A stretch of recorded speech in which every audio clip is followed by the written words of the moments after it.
રાજકોટના થોરાળા વિસ્તારમાં ફોટો ફ્રેમના ધંધાની હરીફાઈમાં શરૂ થયેલો વિવાદ અંતે હત્યામાં પરિણમ્યો છે। શિવાજીનગર ખાતે સમાધાન માટે યોજાયેલી બેઠક દરમિયાન થયેલા છરીના હુમલામાં ગંભીર રીતે ઘાયલ થયેલા ગોપાલ ઉર્ફે પ્રકાશ જાદવનું સારવાર દરમિયાન મોત થતાં સમગ્ર વિસ્તારમાં ચકચાર મચી ગઈ છે।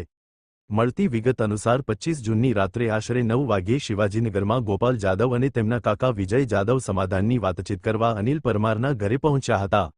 આ દરમિયાન ઉગ્ર બોલાચાલી બાદ અનિલ, સુનિલ, રમેશ, હંસા અને ભરત પરમારે મળીને હુમલો કર્યો હોવાનો આરોપ છે।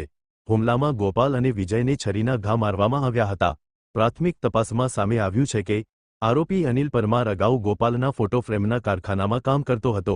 કામ શીખ્યા બાદ તેણે પોતાનો અલગ વ્યવસાય શરૂ કરી ઓછી કિંમતે કામ આપવાનું શરૂ કરતા બંને વચ્ચે લાંબા સમયથી વ્યવસાયિક વિવાદ ચાલી રહ્યો હતો। આ મુદ્દે અગાઉ પણ અનેક વખત તકરાર થઈ હોવાનું પોલીસ તપાસમાં સામે આવ્યું છે। અહેવાલ સંજય પોપટ।